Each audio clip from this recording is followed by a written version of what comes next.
ਸਤਿ ਸ਼੍ਰੀ ਅਕਾਲ ਸਾਰੇ ਵਿਦਿਆਰਥੀਆਂ ਨੂੰ। ਅੱਜ ਦੇ ਲੈਕਚਰ ਦੇ ਵਿੱਚ ਅਸੀਂ ਅਗਲਾ ਟੌਪਿਕ ਕਵਰ ਕਰਾਂਗੇ, ਸਮਾਜਿਕ ਸੰਗਠਨ ਦੇ ਪਰੰਪਰਾਗਤ ਆਧਾਰ। ਉਹਨਾਂ ਦੇ ਵਿੱਚੋਂ ਅਸੀਂ ਜਿਹੜਾ ਅੱਜ ਡਿਸਕਸ ਕਰਾਂਗੇ ਉਹ ਹੈ ਵਰਨ ਸਿਸਟਮ, ਵਰਨ ਪ੍ਰਣਾਲੀ। ਲੈਕਚਰ ਸ਼ੁਰੂ ਕਰਨ ਤੋਂ ਪਹਿਲਾਂ ਤੁਹਾਨੂੰ ਇੱਕ ਰਿਕੁਐਸਟ ਹੈ, ਪਲੀਜ਼ ਚੈਨਲ ਨੂੰ ਸਬਸਕ੍ਰਾਈਬ ਕਰ ਲਓ ਅਤੇ ਲੈਕਚਰ ਨੇ ਜਿਹੜੇ ਉਹ ਜ਼ਿਆਦਾ ਤੋਂ ਜ਼ਿਆਦਾ ਆਪਣੇ ਕਲਾਸਮੇਟਸ ਨਾਲ ਅਤੇ ਫਰੈਂਡ ਸਰਕਲ ਦੇ ਵਿੱਚ ਸ਼ੇਅਰ ਕਰੋ, ਤਾਂ ਕਿ ਉਹ ਬੱਚਿਆਂ ਦੀ ਵੀ ਸਟੱਡੀ ਦੇ ਵਿੱਚ ਹੈਲਪ ਹੋ ਸਕੇ। ਹਾਂਜੀ, ਹੁਣ ਅਸੀਂ ਲੈਕਚਰ ਸ਼ੁਰੂ ਕਰਦੇ ਹਾਂ। ਵਰਨ ਪ੍ਰਣਾਲੀ। ਪ੍ਰਾਚੀਨ ਕਾਲ ਵਿੱਚ ਵਰਨ ਵਿਵਸਥਾ ਭਾਰਤ ਵਰਸ਼ ਦੀ ਸੰਸਕ੍ਰਿਤੀ ਅਤੇ ਸਮਾਜਿਕ ਸੰਰਚਨਾ ਦੀ ਰੀੜ੍ਹ ਦੀ ਹੱਡੀ ਸੀ। ਇਹ ਵਿਵਸਥਾ ਅੱਜ ਦੀ ਜਾਤੀ ਵਿਵਸਥਾ ਨਾਲੋਂ ਬਿਲਕੁਲ ਵੱਖਰੀ ਸੀ। ਵਰਨ ਵਿਵਸਥਾ ਦੇ ਅਧੀਨ ਸਮਾਜ ਨੂੰ ਪਰੰਪਰਾਗਤ 4 ਭਾਗਾਂ ਵਿੱਚ ਵੰਡਿਆ ਗਿਆ ਸੀ। ਇਹ 4 ਭਾਗ ਹੀ 4 ਵਰਨਾਂ ਦੇ ਨਾਂ ਨਾਲ ਪਹਿਚਾਣੇ ਜਾਂਦੇ ਸਨ। ਇਹ 4 ਵਰਨ ਹਨ: ਬ੍ਰਾਹਮਣ ਵਰਨ, ਖੱਤਰੀ ਜਾਂ ਕਸ਼ੱਤਰੀ ਵਰਨ, ਵੈਸ਼ ਵਰਨ ਅਤੇ ਸ਼ੂਦਰ ਵਰਨ। ਅੱਗੇ ਅਸੀਂ ਦੇਖਦੇ ਹਾਂ ਵਰਨ ਦਾ ਅਰਥ। ਵਰਨ ਵਿਰਯੂ ਧਾਤੂ ਤੋਂ ਬਣਿਆ ਹੈ। ਇਸ ਤਰ੍ਹਾਂ ਵਰਨ ਉਹ ਹੈ ਜਿਸ ਨੂੰ ਵਿਅਕਤੀ ਆਪਣੇ ਸੁਭਾਅ ਅਤੇ ਕਰਮ ਦੇ ਅਨੁਸਾਰ ਚੁਣਦਾ ਹੈ। ਰਿਗਵੇਦ ਵਿੱਚ ਵਰਨ ਦਾ ਪ੍ਰਯੋਗ ਰੰਗ ਲਈ ਵੀ ਕੀਤਾ ਗਿਆ ਹੈ। ਇਸ ਤਰ੍ਹਾਂ ਹਰੇਕ ਵਰਨ ਦਾ ਇੱਕ ਵਿਸ਼ੇਸ਼ ਰੰਗ ਮੰਨਿਆ ਗਿਆ ਹੈ। ਵਰਨ 2 ਅਰਥਾਂ ਵਾਲਾ ਸ਼ਬਦ ਹੈ: ਰੰਗ ਜਾਂ ਚੁਣਨਾ।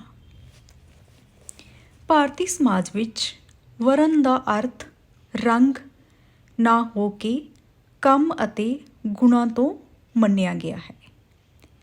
ਵਰਨ ਵਿਵਸਥਾ ਵਿੱਚ ਵਿਅਕਤੀਆਂ ਨੂੰ ਉਹਨਾਂ ਦੇ ਗੁਣ ਦੇ ਅਨੁਸਾਰ ਕੰਮ ਕਰਨਾ ਪੈਂਦਾ ਹੈ ਅਤੇ ਕੰਮ ਦੇ ਅਨੁਸਾਰ ਹੀ ਉਹ ਸਮਾਜ ਵਿੱਚ ਆਪਣੀ ਸਥਿਤੀ ਜਾਂ ਸਥਾਨ ਗ੍ਰਹਿਣ ਕਰਦੇ ਹਨ।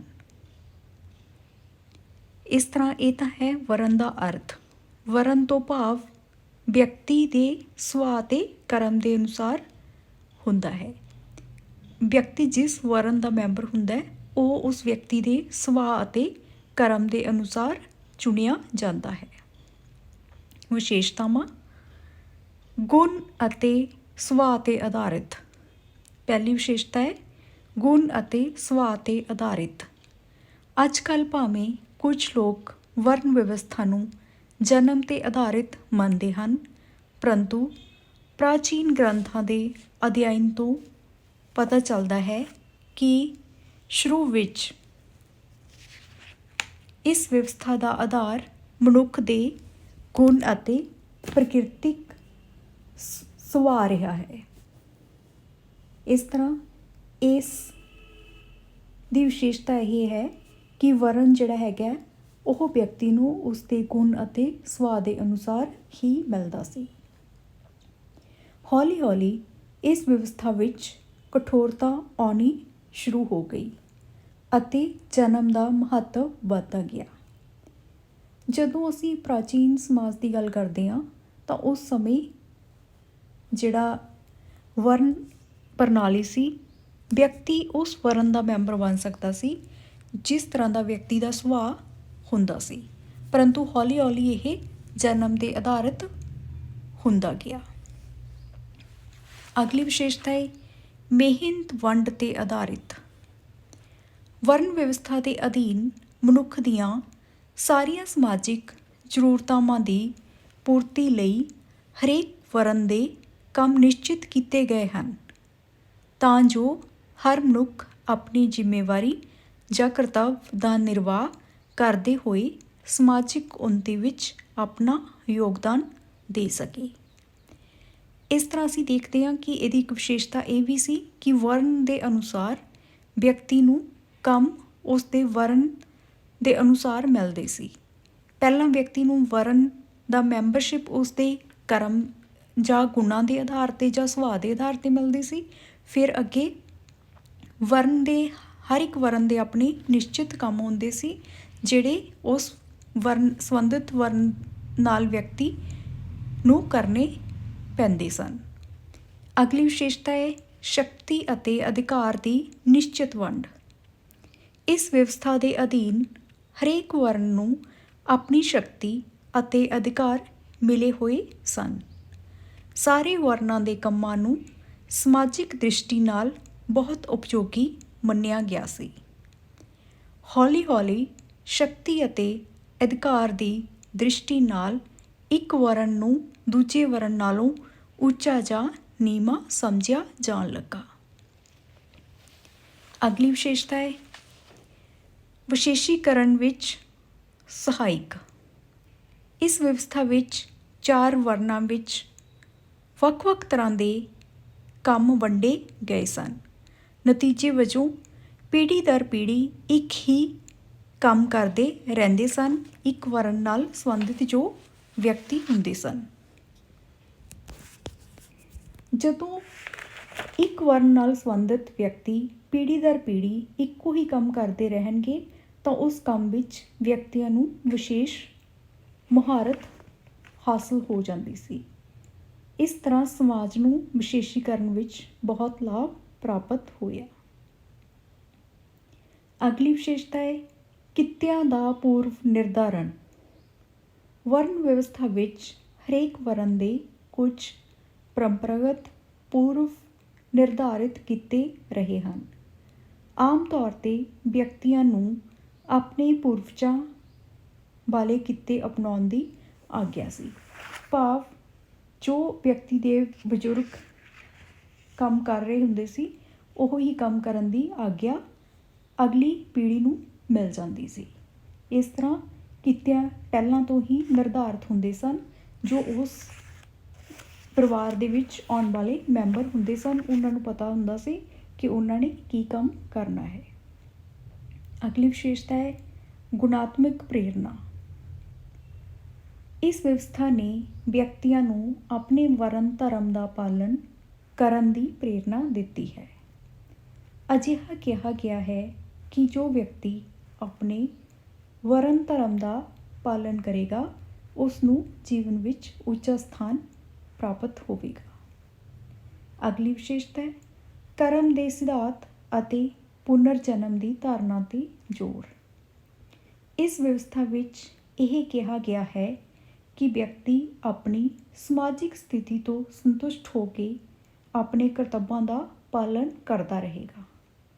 ਇਸ ਲਈ ਇਸ ਵਿਵਸਥਾ ਨੂੰ ਕਰਮ ਦੇ ਸਿਧਾਂਤ ਅਤੇ ਪੁਨਰ ਜਨਮ ਦੇ ਸਿਧਾਂਤ ਨਾਲ ਜੋੜ ਦਿੱਤਾ ਗਿਆ ਹੈ। ਭਾਵ ਜੋ ਵਿਅਕਤੀ ਜਿਸ ਤਰ੍ਹਾਂ ਦੇ ਕੰਮ ਇਸ ਜਨਮ ਵਿੱਚ ਕਰੇਗਾ ਉਹ ਅੱਗੇ ਉਸਨੂੰ ਉਸ ਤਰ੍ਹਾਂ ਦਾ ਜਨਮ ਮਿਲੇਗਾ। ਇਸ ਤਰ੍ਹਾਂ ਇਹ ਤਾਂ ਸਨ ਕੁਝ ਵਿਸ਼ੇਸ਼ਤਾਵਾਂ ਜਿਸ ਦੇ ਆਧਾਰ 'ਤੇ ਅਸੀਂ ਵਰਨ ਬਾਰੇ ਸਾਨੂੰ ਜਾਣਕਾਰੀ ਮਿਲਦੀ ਹੈ। ਵਰਨ ਦੀਆਂ ਵਿਸ਼ੇਸ਼ਤਾਵਾਂ ਦੇ ਵਿੱਚ ਅਸੀਂ ਦੇਖਿਆ ਕਿ ਵੱਖ-ਵੱਖ ਵਰਨਾਂ ਦੇ ਵਿੱਚ ਸਮਾਜ ਨੂੰ ਵੰਡਿਆ ਗਿਆ। ਹਰੇਕ ਵਰਨ ਦੇ ਆਪਣੇ ਨਿਸ਼ਚਿਤ ਕੰਮ ਹੁੰਦੇ ਨੇ। ਵਰਨ ਜਿਹੜਾ ਹੈਗਾ ਉਹ ਵਿਅਕਤੀ ਨੂੰ ਵਿਅਕਤੀ ਦੇ ਸੁਭਾਅ ਦੇ ਆਧਾਰ 'ਤੇ ਮਿਲਦਾ ਹੈ। ਵਿਅਕਤੀ ਜਦੋਂ ਆਪਣੇ ਵਰਨ ਨਾਲ ਸੰਬੰਧਿਤ ਕੰਮ ਕਰਦੇ ਨੇ ਤਾਂ ਉਸ ਦੇ ਵਿੱਚ ਉਹਨਾਂ ਨੂੰ ਵਿਸ਼ੇਸ਼ਤਾ ਜਾਂ ਮੁਹਾਰਤ ਪ੍ਰਾਪਤ ਹੋ ਜਾਂਦੀ ਹੈ। ਵਰਨ ਪ੍ਰਣਾਲੀ ਦੇ ਅਧੀਨ ਵਿਅਕਤੀਆਂ ਨੂੰ ਵਰਨ ਕੰਮ ਜਿਹੜਾ ਹੈਗਾ ਪਹਿਲਾਂ ਤੋਂ ਹੀ ਨਿਸ਼ਚਿਤ ਕਰ ਦਿੱਤੇ ਜਾਂਦੇ ਹਨ। ਇਸ ਤਰ੍ਹਾਂ ਇਹ ਤਾਂ ਕੁਝ ਵਿਸ਼ੇਸ਼ਤਾਵਾਂ ਸਨ ਵਰਨ ਸਿਸਟਮ ਦੀਆਂ। ਅੱਗੇ ਅਸੀਂ ਵਰਨ ਵਿਵਸਥਾ ਦੀ ਸੰਰਚਨਾ ਜਾਂ ਵੱਖ-ਵੱਖ ਪ੍ਰਕਾਰ ਦੇ ਵਰਨ ਦੀ ਗੱਲ ਕਰਦੇ ਹਾਂ। ਵਰਨ ਵਿਵਸਥਾ ਵਿੱਚ ਵਰਨਾਂ ਦੀ ਸੰਖਿਆ 4 ਹੈ। ਬ੍ਰਾਹਮਣ, ਕਸ਼ਤਰੀ, ਵੈਸ਼, ਸ਼ੂਦਰ। ਇਹਨਾਂ ਵਰਨਾਂ ਤੋਂ ਹੀ ਵਰਨ ਵਿਵਸਥਾ ਦੀ ਸੰਰਚਨਾ ਹੁੰਦੀ ਹੈ ਜਾਂ ਹੋਈ ਹੈ। ਸਭ ਤੋਂ ਪਹਿਲਾਂ ਅਸੀਂ ਦੇਖਦੇ ਹਾਂ ਬ੍ਰਾਹਮਣ ਵਰਨ। ਵਰਨ ਵਿਵਸਥਾ ਵਿੱਚ ਬ੍ਰਾਹਮਣ ਵਰਗ ਸਰਵ ਉੱਚ ਮੰਨਿਆ ਗਿਆ ਹੈ। ਬ੍ਰਾਹਮਣ ਵਰਨ ਦਾ ਮੁੱਖ ਕੰਮ ਪੜ੍ਹਨਾ ਅਤੇ ਪੜ੍ਹਾਉਣਾ, ਯੱਗ ਕਰਨਾ ਅਤੇ ਕਰਵਾਉਣਾ ਆਦਿ ਹੈ। ਦਾਨ ਲੈਣਾ ਅਤੇ ਦਾਨ ਦੇਣਾ ਵੀ ਇਸ ਦਾ ਕੰਮ ਹੈ। ਇਹਨਾਂ ਦਾ ਰੰਗ ਗੋਰਾ ਜਾਂ ਚਿੱਟਾ ਮੰਨਿਆ ਗਿਆ ਹੈ। ਗੋਰਾ ਜਾਂ ਸਫੈਦ ਰੰਗ ਦੇ ਮੰਨੇ ਗਏ ਹਨ ਇਸ ਵਰਨ ਨਾਲ ਸੰਬੰਧਿਤ ਜਿਹੜੇ ਵਿਅਕਤੀ ਹੁੰਦੇ ਸਨ। ਅਗਲਾ ਵਰਨ ਹੈ ਕਸ਼ੱਤਰੀ। ਇਹ ਦੂਜਾ ਵਰਨ ਹੈ। ਕਸ਼ੱਤਰੀ ਵਰਨ ਦੇ ਲੋਕ ਹੀ ਰਾਜਾ ਬਣਦੇ ਸਨ। ਇਸ ਵਰਨ ਨੂੰ ਸਮਾਜ ਦੀ ਰੱਖਿਆ ਦੀ ਜ਼ਿੰਮੇਵਾਰੀ ਸੌਂਪੀ ਹੋਈ ਸੀ।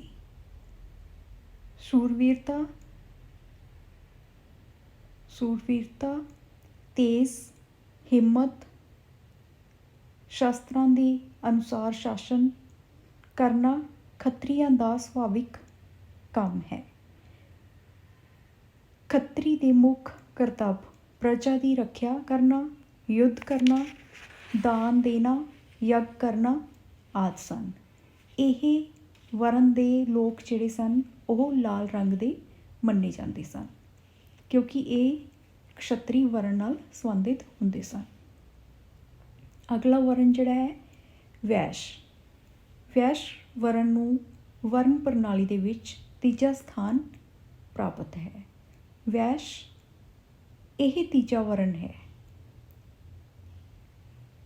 ਸਮਾਜ ਦੇ ਧਨ ਸੰਬੰਧੀ ਕਿਰਿਆ ਕਲਪਾਂ ਨੂੰ ਪੂਰਾ ਕਰਨ ਵਾਲੇ ਵਰਗ ਨੂੰ ਵੈਸ਼ ਵਰਨ ਦੇ ਨਾਂ ਨਾਲ ਜਾਣਿਆ ਜਾਂਦਾ ਹੈ। ਗਾਂ, ਬੈਲ ਆਦਿ ਪਸ਼ੂਆਂ ਦੀ ਰੱਖਿਆ ਕਰਨਾ, ਦਾਨ, ਅਗਨੀਹੋਤਰ ਆਦਿ ਕਰਨਾ, ਵਪਾਰ ਕਰਨਾ, ਵਿਆਜ 'ਤੇ ਰੁਪਇਆ ਦੇਣਾ ਜਾਂ ਲੈਣਾ ਅਤੇ ਖੇਤੀ ਕਰਨੀ ਆਦਿ ਵੈਸ਼ ਵਰਗ ਦੇ ਕਰਤੱਵ ਧਰਮ ਹਨ। ਇਸ ਵਰਨ ਦੇ ਵਿਅਕਤੀਆਂ ਨੂੰ ਪੀਲੇ ਰੰਗ ਦੇ ਮੰਨਿਆ ਗਿਆ ਹੈ। ਅਗਲਾ ਵਰਨ ਹੈਗਾ ਸ਼ੂਦਰ।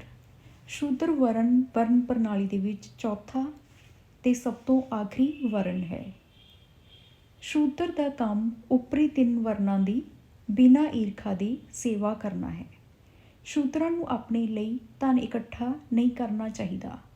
ਸਾਰੇ ਵਰਨਾਂ ਦੀ ਸੇਵਾ ਕਰਨਾ ਸ਼ੂਦਰ ਵਰਨ ਦਾ ਸੁਭਾਵਿਕ ਕਰਤੱਵ ਜਾਂ ਧਰਮ ਹੈ। ਇਸ ਤਰ੍ਹਾਂ ਵਰਨ ਦੇ ਵੱਖ-ਵੱਖ ਕਿਸਮ ਕੀ ਹਨ, ਕਿਹੜੇ ਵਰਨਾਂ ਤੋਂ ਮਿਲ ਕੇ ਜਿਹੜੀ ਸਮਾਜਿਕ ਸਿਰਜਣਾ ਬਣਦੀ ਹੈ ਉਹ ਹੈਗੇ ਨੇ ਬ੍ਰਾਹਮਣ ਵਰਨ, ਕਸ਼ੱਤਰੀ ਵਰਨ ਅਤੇ ਵੈਸ਼ ਅਤੇ ਸ਼ੂਦਰ ਵਰਨ।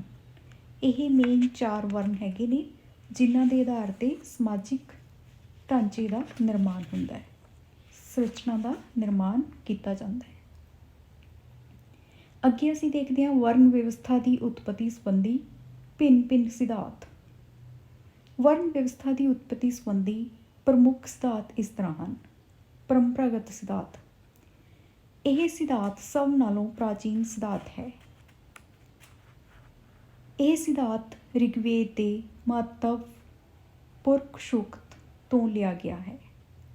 ਪੁਰਖ ਸੂਕਤ ਦੇ ਅਨੁਸਾਰ ਵਿਸ਼ਵ ਪੁਰਖ ਬ੍ਰਹਮਾ ਹੈ। ਬ੍ਰਹਮਾ ਨੇ ਮੁੱਖ ਤੋਂ ਬ੍ਰਾਹਮਣ, ਭੁਜਾਵਾਂ ਤੋਂ ਖੱਤਰੀ, ਜੰਘਾਂ ਪੱਟਾਂ ਤੋਂ ਵੈਸ਼ ਅਤੇ ਪੈਰਾਂ ਤੋਂ ਸ਼ੂਦਰ ਨੂੰ ਪੈਦਾ ਕੀਤਾ ਹੈ। ਇਸ ਤਰ੍ਹਾਂ ਮੰਨਿਆ ਜਾਂਦਾ ਹੈ ਕਿ ਵੱਖ-ਵੱਖ ਵਰਨ ਜਿਹੜੇ ਹੈਗੇ ਨੇ ਇਹਨਾਂ ਦਾ ਜਨਮ ਬ੍ਰਹਮਾ ਦੇ ਵੱਖ-ਵੱਖ ਸਰੀਰ ਦੇ ਅੰਗਾਂ ਤੋਂ ਹੋਇਆ ਹੈ। ਜਿਵੇਂ ਮੁੱਖ ਤੋਂ ਬ੍ਰਾਹਮਣਾਂ ਦੀ ਉਤਪਤੀ ਮੰਨੀ ਜਾਂਦੀ ਹੈ ਉਸੇ ਤਰ੍ਹਾਂ ਬ੍ਰਾਹਮਣਾਂ ਦਾ ਕੰਮ ਮੁੱਖ ਨਾਲ ਸੰਬੰਧਿਤ ਹੈ, ਭਾਵ ਸਮਾਜ ਨੂੰ ਗਿਆਨ ਦੇਣਾ ਅਤੇ ਉਦੇਸ਼ ਦੇਣਾ। ਭੁਜਾਵਾਂ ਸ਼ਕਤੀ ਦੀਆਂ ਪ੍ਰਤੀਕ ਹਨ, ਇਸ ਲਈ ਖੱਤਰੀਆਂ ਦਾ ਮੁੱਖ ਕੰਮ ਸ਼ਕਤੀ ਦੁਆਰਾ ਸਮਾਜ ਦੀ ਰੱਖਿਆ ਕਰਨਾ ਹੈ। ਵੈਸ਼ ਵਰਨ ਦੀ ਉਤਪਤੀ ਪੱਟਾਂ ਤੋਂ ਹੋਈ ਹੈ ਤਾਂ ਇਸ ਵਰਨ ਦਾ ਕੰਮ ਵਪਾਰ ਅਤੇ ਵਣਜ ਨਾਲ ਸੰਬੰਧਿਤ ਹੈ। ਸ਼ੂਦਰਾਂ ਦਾ ਮੁੱਖ ਕੰਮ ਸੇਵਾ ਕਰਨਾ ਮੰਨਿਆ ਗਿਆ ਹੈ ਕਿਉਂਕਿ ਇਹ ਮੰਨਿਆ ਜਾਂਦਾ ਹੈ ਸ਼ੂਦਰਾਂ ਦਾ ਜਨਮ ਬ੍ਰਹਮਾ ਦੇ ਪੈਰਾਂ ਤੋਂ ਹੋਇਆ ਹੈ। ਅਗਲਾ ਸਿਧਾਂਤ ਰੰਗ ਦਾ ਸਿਧਾਂਤ। ਮਹਾਭਾਰਤ ਵਿੱਚ ਭ੍ਰਿਗੂ ਰਿਸ਼ੀ ਨੇ ਭਾਰਤਵਾਜ ਨੂੰ ਵਰਨ ਵਿਵਸਥਾ ਦੀ ਉਤਪਤੀ ਦਾ ਆਧਾਰ ਮਨੁੱਖ ਦੀ ਚਮੜੀ ਦੇ ਵੱਖ-ਵੱਖ ਰੰਗਾਂ ਨੂੰ ਦੱਸਿਆ ਹੈ। ਚਮੜੀ ਦੇ ਵੱਖ-ਵੱਖ ਰੰਗਾਂ ਦੇ ਆਧਾਰ 'ਤੇ ਹੋਰ 3 ਰੰਗਾਂ ਖੱਤਰੀ, ਵੈਸ਼ ਅਤੇ ਸ਼ੂਦਰ ਦੀ ਵੀ ਉਤਪਤੀ ਹੋਈ ਹੈ। ਬ੍ਰਾਹਮਣ ਦਾ ਰੰਗ ਸਫੈਦ, ਖੱਤਰੀਆਂ ਦਾ ਰੰਗ ਲਾਲ, ਵੈਸ਼ ਦਾ ਰੰਗ ਪੀਲਾ ਅਤੇ ਸ਼ੂਦਰ ਦਾ ਰੰਗ ਕਾਲਾ ਮੰਨਿਆ ਗਿਆ ਹੈ। ਇਸ ਤਰ੍ਹਾਂ ਰੰਗ ਸਿਧਾਂਤ ਦੇ ਆਧਾਰ 'ਤੇ ਇਹ ਕਿਹਾ ਗਿਆ ਹੈ ਕਿ ਵੱਖ-ਵੱਖ ਰੰਗਾਂ ਤੋਂ ਵੱਖ-ਵੱਖ ਵਰਨਾਂ ਦਾ ਜਨਮ ਹੋਇਆ ਹੈ। ਇਸ ਤਰ੍ਹਾਂ ਵਰਨ ਪ੍ਰਣਾਲੀ ਦੇ ਵਿੱਚ ਰੰਗਾਂ ਦੀ ਵੀ ਆਪਣੀ ਮਹੱਤਤਾ ਹੈ। ਅਗਲਾ ਹੈ ਕਰਮ ਅਤੇ ਧਰਮ ਦਾ ਸਿਧਾਂਤ। ਸਮਾਜ ਵਿਵਸਥਾ ਨੂੰ ਬਣਾਈ ਰੱਖਿਆ ਜਾ ਸਕਦਾ ਹੈ ਜਦੋਂ ਤਤਕਾਲੀ ਸਮਾਜ ਦੀਆਂ ਮੂਲ ਜ਼ਰੂਰਤਾਂ ਦੀ ਪੂਰਤੀ ਕਰਨ ਲਈ ਸਮਾਜ ਦੇ ਵੱਖ-ਵੱਖ ਅੰਗਾਂ ਵਿੱਚ ਕੰਮਾਂ ਦੀ ਉਚਿਤ ਵੰਡ ਅਤੇ ਨਿਯਮ ਹੋਵੇ। ਉਸ ਸਮੇਂ ਦੇ ਸਮਾਜ ਦੀਆਂ 4 ਆਧਾਰਭੂਤ ਜ਼ਰੂਰਤਾਂ ਸਨ। ਸਭ ਤੋਂ ਪਹਿਲੀ ਜ਼ਰੂਰਤ ਸੀ ਸਿੱਖਿਆ ਅਤੇ ਬੌਧਿਕ ਅਤੇ ਧਾਰਮਿਕ ਕੰਮਾਂ ਨੂੰ ਪੂਰਾ ਕਰਨਾ। ਦੂਜਾ ਸੀ ਸ਼ਾਸਨ ਵਿਵਸਥਾ ਅਤੇ ਸੁਰੱਖਿਆ ਪ੍ਰਦਾਨ ਕਰਨਾ। ਤੀਸਰਾ ਸੀ ਆਰਥਿਕ ਕਿਰਿਆਵਾਂ ਦੀ ਪੂਰਤੀ ਕਰਨਾ। ਚੌਥਾ ਸੀ ਸੇਵਾ ਕਰਨਾ। ਇਹਨਾਂ 4 ਜ਼ਰੂਰਤਾਂ ਦੀ ਪੂਰਤੀ ਕਰਨ ਦੇ ਉਦੇਸ਼ ਨਾਲ ਕਰਮਵਾਰ 4 ਵਰਨਾਂ ਦੀ ਸ੍ਰਿਸ਼ਟੀ ਕੀਤੀ ਗਈ। ਹਰੇਕ ਸ਼੍ਰੇਣੀ ਆਪਣੇ ਕਰਮਾਂ ਦਾ ਪਾਲਣ ਕਰਦੀ।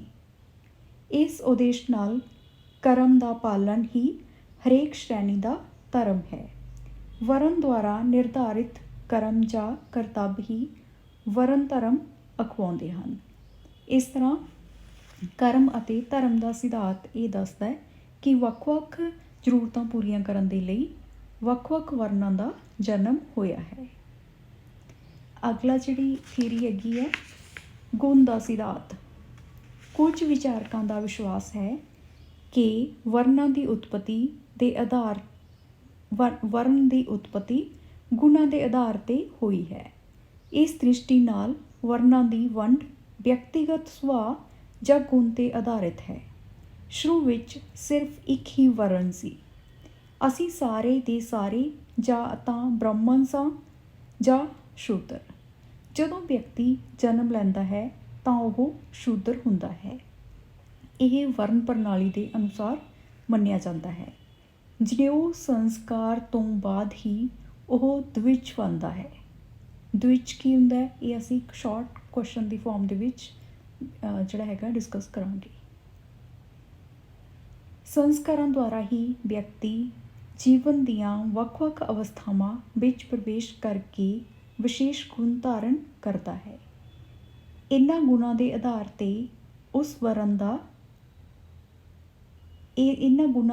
'ਤੇ ਉਸ ਦਾ ਵਰਨ ਨਿਰਧਾਰਿਤ ਹੁੰਦਾ ਹੈ। ਇਹ ਕਿਹੜੇ ਗੁਣ ਨੇ? ਇਹਨਾਂ ਨੂੰ 3 ਤਰ੍ਹਾਂ ਦੇ ਮੰਨਿਆ ਗਿਆ ਹੈ: ਸਤੋਗੁਣ, ਰਜੋਗੁਣ ਅਤੇ ਤਮੋਗੁਣ। ਮਨੂ ਦੇ ਅਨੁਸਾਰ ਜਿਸ ਮਨੁੱਖ ਦੇ ਸੁਭਾਅ ਵਿੱਚ ਜਿਸ ਗੁਣ ਦੀ ਪ੍ਰਧਾਨਤਾ ਹੁੰਦੀ ਉਸ ਦੇ ਅਨੁਸਾਰ ਹੀ ਉਸ ਨੂੰ ਇੱਕ ਵਿਸ਼ੇਸ਼ ਵਰਨ ਪ੍ਰਾਪਤ ਹੋ ਜਾਂਦਾ ਸੀ। ਸਤੋਗੁਣ ਪ੍ਰਧਾਨ ਬ੍ਰਾਹਮਣ, ਰਜੋਗੁਣ ਪ੍ਰਧਾਨ ਖੱਤਰੀ ਅਤੇ ਤਮੋ ਮਿਸ਼ਰਤ ਅਤੇ ਰਜੋਗੁਣ ਪ੍ਰਧਾਨ ਵੈਸ਼ ਅਤੇ ਤਮੋਗੁਣ ਪ੍ਰਧਾਨ ਸ਼ੂਦਰ ਹੁੰਦਾ ਸੀ। ਇਸ ਤਰ੍ਹਾਂ ਵੱਖ-ਵੱਖ ਵਿਅਕਤੀ ਦੇ ਵਿੱਚ ਕਿਹੋ ਜਿਹਾ ਸੁਭਾਅ ਹੈਗਾ ਉਸ ਸੁਭਾਅ ਦੇ ਆਧਾਰ 'ਤੇ ਹੀ ਵਿਅਕਤੀ ਨੂੰ ਵੱਖ-ਵੱਖ ਵਰਨ ਦਾ ਮੈਂਬਰ ਮੰਨਿਆ ਜਾਂਦਾ ਸੀ। ਅਗਲਾ ਸਿਧਾਂਤ ਹੈਗਾ ਜਨਮ ਦਾ ਸਿਧਾਂਤ। ਕੁਝ ਵਿਦਵਾਨਾਂ ਦਾ ਕਹਿਣਾ ਹੈ ਕਿ ਵਰਨ ਦਾ ਆਧਾਰ ਜਨਮ ਹੈ, ਨਾ ਕਿ ਕਰਮ। ਇਸ ਤਰ੍ਹਾਂ ਅਸੀਂ ਦੇਖਦੇ ਹਾਂ ਕਿ ਕੁਝ ਵਿਦਵਾਨ ਮੰਨਦੇ ਨੇ ਕਿ ਵਰਨ ਪ੍ਰਣਾਲੀ ਦਾ ਜਨਮ ਦੇ ਆਧਾਰ 'ਤੇ ਹੋਇਆ, ਨਾ ਕਿ ਕਰਮ ਦੇ ਆਧਾਰ 'ਤੇ। ਜਨਮ ਦਾ ਸਿਧਾਂਤ ਸਾਨੂੰ ਦੱਸਦਾ ਹੈ ਕਿ ਵਰਨ ਦਾ ਆਧਾਰ ਜਨਮ ਹੈ, ਨਾ ਕਿ ਕਰਮ। ਜੋ ਵਿਅਕਤੀ ਜਿਸ ਪਰਿਵਾਰ ਵਿੱਚ ਜਨਮ ਲੈਂਦਾ ਹੈ ਉਸ ਦੇ ਅਨੁਸਾਰ ਹੀ ਉਸ ਦਾ ਵਰਨ ਨਿਰਧਾਰਿਤ ਹੁੰਦਾ ਹੈ। ਦਰੋਣਾਚਾਰੀਆ ਖੱਤਰੀ ਅਖਵਾਉਂਦੇ ਹਨ ਕਿਉਂਕਿ ਉਹਨਾਂ ਦਾ ਕਿੱਤਾ ਯੁੱਧ ਕਰਨਾ ਸੀ, ਪਰੰਤੂ ਜਨਮ ਦੇ ਕਾਰਨ ਹੀ ਉਹਨਾਂ ਨੂੰ ਬ੍ਰਾਹਮਣ ਕਿਹਾ ਜਾਂਦਾ ਹੈ, ਨਾ ਕਿ ਕਸ਼ੱਤਰੀ। ਅਵਸਥਾਵਾਂ ਵਿੱਚ ਬ੍ਰਾਹਮਣ ਦੇ ਨਾ ਕੋਈ ਗੁਣ ਸਨ ਤੇ ਨਾ ਹੀ ਕਰਮ ਕਰਦੇ, ਨਾ ਹੀ ਕੋਈ ਗੁਣ ਸਨ ਤੇ ਨਾ ਹੀ ਕਰਮ ਕਰਦੇ ਸਨ। ਉਹ ਇੱਕ ਖੱਤਰੀ ਅਤੇ ਗੁਣਾਂ ਵਿੱਚ ਤਾਂ ਉਹ ਇੰਨੇ ਨਿਰਦਈ ਸਨ ਕਿ ਰਾਤ ਨੂੰ ਪਾਂਡਵਾਂ ਦੇ ਸ਼ਿਵਰ ਵਿੱਚ ਘੁਸ ਕੇ ਦ੍ਰੋਪਦੀ ਦੇ ਸੁੱਤੇ ਹੋਏ ਬੱਚਿਆਂ ਦੀ ਹੱਤਿਆ ਕਰ ਦਿੱਤੀ। ਫਿਰ ਵੀ ਉਹਨਾਂ ਨੂੰ ਬ੍ਰਾਹਮਣ ਕਿਹਾ ਜਾਂਦਾ ਹੈ। ਭਾਵ ਇਸ ਸਿਧਾਂਤ ਦੇ ਅਨੁਸਾਰ ਵਿਅਕਤੀ ਦਾ ਵਰਨ ਉਸਦੇ ਕਰਮਾਂ ਦੇ ਆਧਾਰ 'ਤੇ ਨਾ ਹੋ ਕੇ, ਉਸਦੇ ਸੁਭਾਅ ਦੇ ਆਧਾਰ 'ਤੇ ਨਾ ਹੋ ਕੇ, ਉਸਦੇ ਜਨਮ ਦੇ ਆਧਾਰ 'ਤੇ ਮੰਨਿਆ ਗਿਆ ਹੈ। ਭਾਵ ਜਿਸ ਤਰ੍ਹਾਂ ਦੇ ਪਰਿਵਾਰ ਵਿੱਚ ਵਿਅਕਤੀ ਦਾ ਜਨਮ ਹੋਇਆ ਉਸ ਨੂੰ ਉਸ ਵਰਨ ਦਾ ਮੈਂਬਰ ਮੰਨਿਆ ਜਾਂਦਾ ਹੈ। ਇਸ ਤਰ੍ਹਾਂ ਵੱਖ-ਵੱਖ ਸਿਧਾਂਤਾਂ ਦੇ ਆਧਾਰ 'ਤੇ ਅਸੀਂ ਵਰਨ ਪ੍ਰਣਾਲੀ ਦਾ ਜਨਮ ਹੋਇਆ ਮੰਨਦੇ ਹਾਂ। ਕੁਝ ਸਿਧਾਂਤ ਇਸ ਨੂੰ ਧਰਮ ਦਾ ਆਧਾਰ 'ਤੇ ਮੰਨਦੇ ਨੇ, ਕੁਝ ਕਰਮ ਦੇ ਆਧਾਰ 'ਤੇ ਮੰਨਦੇ ਨੇ, ਕੁਝ ਸੁਭਾਅ ਦੇ ਆਧਾਰ 'ਤੇ ਮੰਨਦੇ ਨੇ। ਵੱਖ-ਵੱਖ ਥੀਰੀਜ਼, ਵੱਖ-ਵੱਖ ਸਿਧਾਂਤ ਅਨੁਸਾਰ ਵਰਨ ਪ੍ਰਣਾਲੀ ਦਾ ਜਨਮ ਵੱਖ-ਵੱਖ ਆਧਾਰਾਂ 'ਤੇ ਹੋਇਆ ਹੈ। ਅੱਗੇ ਅਸੀਂ ਦੇਖਦੇ ਹਾਂ ਵਰਨ ਅਤੇ ਜਾਤੀ ਵਿੱਚ ਅੰਤਰ। ਵਰਨ ਅਤੇ ਜਾਤ ਦੋਨੋਂ ਵੱਖ-ਵੱਖ ਹਨ। ਵਰਨ ਵਿਵਸਥਾ ਜਨਮ ਅਤੇ ਕਾਰਜ ਦੋਨਾਂ 'ਤੇ ਹੀ ਆਧਾਰਿਤ ਹੈ। ਵਰਨ ਅਤੇ ਜਾਤ ਵਿੱਚ ਪਾਏ ਜਾਣ ਵਾਲੇ ਅੰਤਰ ਇਸ ਤਰ੍ਹਾਂ ਹਨ। ਨੰਬਰ 1, ਸ਼ਾਬਦਿਕ ਅਰਥ ਵਿੱਚ ਅੰਤਰ। ਵਰਨ ਸ਼ਬਦ ਸੰਸਕ੍ਰਿਤ ਦੀ ਵ੍ਰਿ ਧਾਤੂ ਨਾਲ ਬਣਿਆ ਹੈ, ਜਿਸ ਦਾ ਭਾਵ ਚੁਣਨਾ ਜਾਂ ਅਪਣਾਉਣਾ ਹੈ। ਇਸ ਦੇ ਉਲਟ ਜਾਤੀ ਸ਼ਬਦ ਦੀ ਉਤਪਤੀ ਸੰਸਕ੍ਰਿਤੀ ਦੀ ਜਨ ਧਾਤੂ ਨਾਲ ਹੋਈ ਹੈ, ਜਿਸ ਦਾ ਭਾਵ ਜਨਮ ਤੋਂ ਹੈ। ਅਗਲਾ ਜਿਹੜਾ ਅੰਤਰ ਹੈ ਉਹ ਦੇਖਦੇ ਹਾਂ। ਵਰਨ ਕਰਮ ਪ੍ਰਧਾਨ ਅਤੇ ਜਾਤੀ ਜਨਮ ਪ੍ਰਧਾਨ ਹੈ। ਇਸ ਤਰ੍ਹਾਂ ਅਗਲਾ ਫਰਕ ਜਿਹੜਾ ਹੈਗਾ, ਵਰਨ ਵਿਵਸਥਾ ਦੇ ਅਧੀਨ ਵਿਅਕਤੀ ਨੂੰ ਆਪਣੇ ਕਰਮ ਅਤੇ ਸੁਭਾਅ ਦੇ ਅਨੁਸਾਰ ਵਰਨ ਚੁਣਨ ਦੀ ਸੁਤੰਤਰਤਾ ਹੈ। ਇਸ ਦੇ ਉਲਟ ਜਾਤੀ ਪ੍ਰਥਾ ਵਿੱਚ ਜਨਮ ਤੋਂ ਪ੍ਰਾਪਤ ਹੋਣ ਵਾਲੇ ਅਧਿਕਾਰਾਂ ਨੂੰ ਹੀ ਵਿਸ਼ੇਸ਼ ਮਹੱਤਵ ਦਿੱਤਾ ਜਾਂਦਾ ਹੈ। ਭਾਵ ਜਾਤੀ ਵਿਅਕਤੀ ਨੂੰ ਜਨਮ ਦੇ ਆਧਾਰ 'ਤੇ ਪ੍ਰਾਪਤ ਹੁੰਦੀ ਹੈ। ਜਿਸ ਪਰਿਵਾਰ ਵਿੱਚ ਵਿਅਕਤੀ ਦਾ ਜਨਮ ਹੁੰਦਾ ਹੈ ਉਹ ਉਸਦੀ ਜਾਤੀ ਹੁੰਦੀ ਹੈ। ਅਗਲਾ ਜਿਹੜਾ ਹੈਗਾ, ਵਰਨ ਵਿਵਸਥਾ ਲਚਕੀਲੀ ਹੈ ਅਤੇ ਜਾਤੀ ਵਿਵਸਥਾ ਕਠੋਰ ਹੈ। ਇਸ ਤਰ੍ਹਾਂ ਅਸੀਂ ਦੇਖਦੇ ਹਾਂ ਕਿ ਵਰਨ ਵਿਵਸਥਾ ਬਹੁਤ ਲਚਕੀਲੀ ਹੈ। ਭਾਵ ਇੱਕ ਵਿਅਕਤੀ ਦੂਜੇ ਵਰਨ ਵਿੱਚ ਆਪਣੇ ਸੁਭਾਅ, ਕਰਮ ਅਤੇ ਗੁਣਾਂ ਦੇ ਆਧਾਰ 'ਤੇ ਜਾ ਸਕਦਾ ਹੈ। ਇਸ ਕਰਕੇ ਵਰਨ ਵਿਵਸਥਾ ਲਚਕੀਲੀ ਅਤੇ ਪਰਿਵਰਤਨਸ਼ੀਲ ਵਿਵਸਥਾ ਹੈ। ਵਰਨ ਪਰਿਵਰਤਨ ਦੇ ਉਦਾਹਰਨ ਦੇ ਰੂਪ ਵਿੱਚ ਪਰਸ਼ੂਰਾਮ, ਇੰਦਰ, ਵਿਸ਼ਵਾਮਿੱਤਰ ਆਦਿ ਦਾ ਨਾਂ ਲਿਆ ਜਾਂਦਾ ਹੈ। ਪਰਸ਼ੂਰਾਮ ਜਨਮ ਤੋਂ ਬ੍ਰਾਹਮਣ ਹੋ ਕੇ ਕਰਮ ਤੋਂ ਖੱਤਰੀ ਬਣ ਗਏ ਸਨ। ਵਿਸ਼ਵਾਮਿੱਤਰ ਜੋ ਖੱਤਰੀ ਸਨ, ਤਪੱਸਿਆ ਦੇ ਬਲ 'ਤੇ ਬ੍ਰਾਹਮਣ ਵਰਨ ਵਿੱਚ ਸ਼ਾਮਿਲ ਹੋ ਗਏ ਸਨ। ਇੰਦਰ ਵੀ ਬ੍ਰਾਹਮਣ ਹੁੰਦੇ ਹੋਏ ਕਰਮ ਤੋਂ ਖੱਤਰੀ ਬਣ ਗਏ ਸਨ। ਇਸ ਤਰ੍ਹਾਂ ਭਾਵ ਜੋ ਵਿਅਕਤੀ ਜਿਸ ਤਰ੍ਹਾਂ ਦੇ ਕਰਮ ਕਰਦਾ ਹੈ ਉਹ ਉਸ ਵਰਨ ਦਾ ਮੈਂਬਰ ਬਣ ਸਕਦਾ ਹੈ। ਇਸ ਦੇ ਉਲਟ ਜਾਤੀ ਪ੍ਰਥਾ ਦੇ ਅਧੀਨ ਆਪਣੀ ਹੀ ਜਾਤੀ ਜਾਂ ਉਪਜਾਤੀ ਵਿੱਚ ਵਿਆਹ ਕਰਨਾ ਉਚਿਤ ਮੰਨਿਆ ਜਾਂਦਾ ਹੈ ਅਤੇ ਵੱਖ-ਵੱਖ ਜਾਤੀਆਂ ਅਤੇ ਉਪਜਾਤੀਆਂ ਵਿੱਚ ਆਪਸ ਵਿੱਚ ਵਿਆਹ ਕਰਨ ਦੀ ਆਗਿਆ ਨਹੀਂ ਹੈ। ਜਾਤੀ ਆਪਣੇ ਮੈਂਬਰਾਂ ਦੇ ਵਿਆਹ, ਖਾਣ ਪੀਣ, ਕਿੱਤੇ ਆਦਿ ਦੇ ਪ੍ਰਤੀ ਕਠੋਰ ਰਵੱਈਆ ਅਪਣਾਉਂਦੀ ਹੈ।